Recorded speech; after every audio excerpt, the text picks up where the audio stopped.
Hi, I'm Derek Morrison. I'm the Senior Director of Europe for StockX. We're here at Sneakers Unboxed exhibition, and great to have a conversation.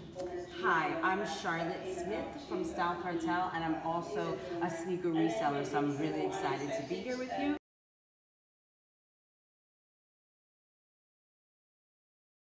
I think it's so important because, I mean, the Design Museum is such an iconic institution. For them to be dedicating an exhibition to telling the story of sneaker culture in such a comprehensive way, I think is an incredible milestone for sneaker culture, sneaker history, and really for the community as a whole going forward. So I think that's such a big deal, a big moment in the ascension of sneaker culture into the mass consciousness.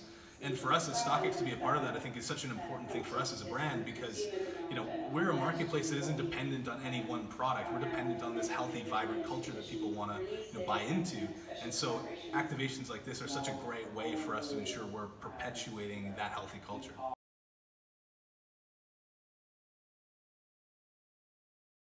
Yeah, I do think it's going to just continue to get bigger. I mean, I definitely don't see it slowing down in any way, but I think it'll change in terms of what it looks like. I think for the last few years, we've had this really intense moment of hype, intense moment of kind of homogeny in sneaker culture, but you had to buy into this or else you weren't really participating. And as you look through this exhibition, the sneaker culture has so much complexity and diversity in its history and in terms of the great silhouettes and great brands. And I hope that we'll start to return to more of that as opposed to just this idea of only one sneaker or one designer or one collaboration is the one that's worth having. I think it's a much broader, more diverse community, and I hope that people will continue to be able to embrace more elements of different designers, different brands, different silhouettes, as long as they're creating, resonant products that have more meaning than just some hype that's trying to be manufactured in a marketing room somewhere. I think it's really about creating a two-way conversation with consumers around things that they're passionate about, and sneakers have always kind of reflected those values at their best, and I hope we'll see more of that.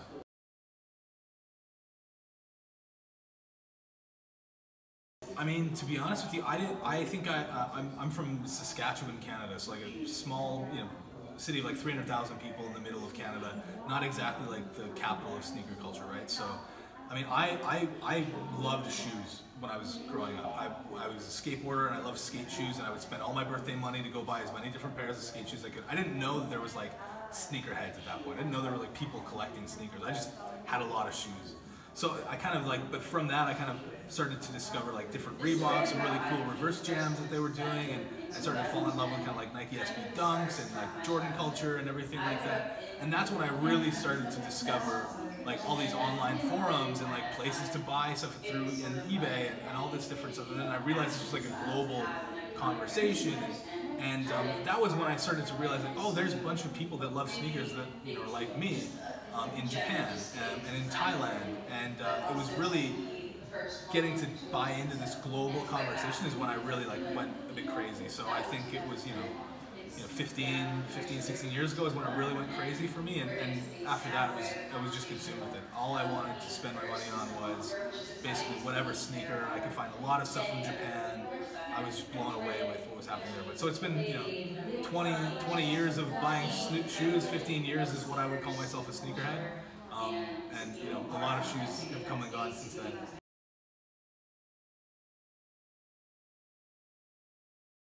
Yeah, I guess it was probably 2007, 2008.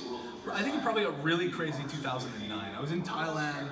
I moved to Thailand for 4 months, and I made friends with all the guys that own sneaker shops in Bangkok. And I spent, I think, more money on sneakers in the 4 months I was in Bangkok than I spent on anything else living. So more than so I think I had 40 pairs of shoes shipped back to Canada, and I think that was when it was pretty excessive. Yeah, I think I was over the deep end. But then I was having to use those connections for years to get stuff from Japan, to get stuff from Thailand, and really build up my global network from 2005 to 2011 to be able to just get the stuff that I wanted.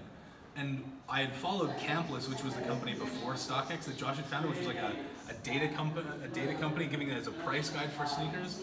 And Josh did a TED Talk in would have been, I guess it must have been around 2015, 2014, and it was like the ultimate vindication of like, he articulated everything I believed about sneaker culture that I hadn't said before, but I'd said to like my parents when they were like, why are you spending so much money on shoes? No, it's this big thing.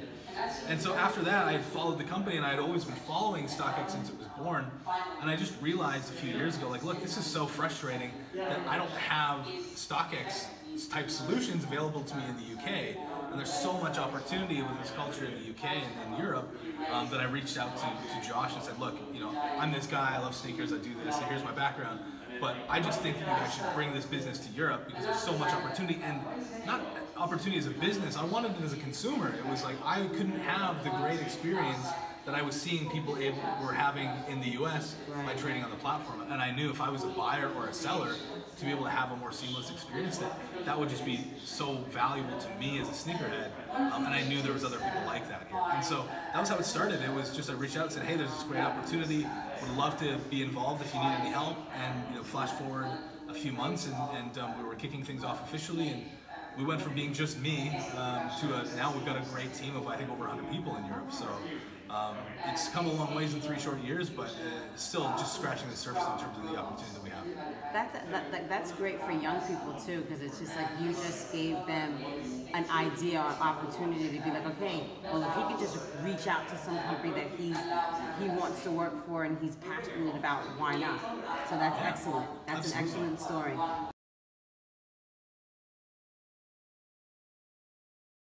I mean, they should be everywhere. I mean, if you look at sneaker culture is not, it's unisex, it's androgynous. I mean, if you look at some of the people who've been some of the most influential designers or people shaping the culture, I mean, they're women.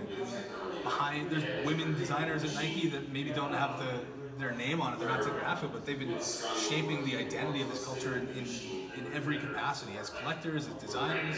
So, I mean, I think that's just the short answer. They should be everywhere. They should be in the boardroom, they should be in the design room, they should be, you know, authenticating sneakers at StockX, they should be everywhere. It's anybody who shares those values or those passions should be involved. And I think that's the great thing about sneaker culture and street culture is that it's highly inclusive and representative of every perspective, every region. There's some universal truths that I think everybody buys into, and that's why people dedicate their lives to it. So I mean, literally every corner of this should be, and they should have, you know, every shoe should be in every size.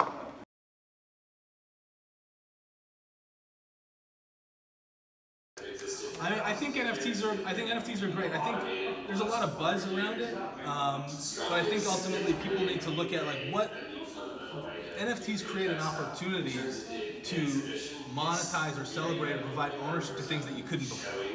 Now, putting an NFT on a pair of sneakers just because you can put an NFT on a pair of sneakers is what's the point of that? How can you use it to unlock new opportunities for creators, for designers? That's what's exciting. You know, and I think we'll see more of that. I think that it definitely has a role in terms of people being able to buy into something that they care about. And any time that you can find new ways to connect with collectors and creators, I think is a great opportunity.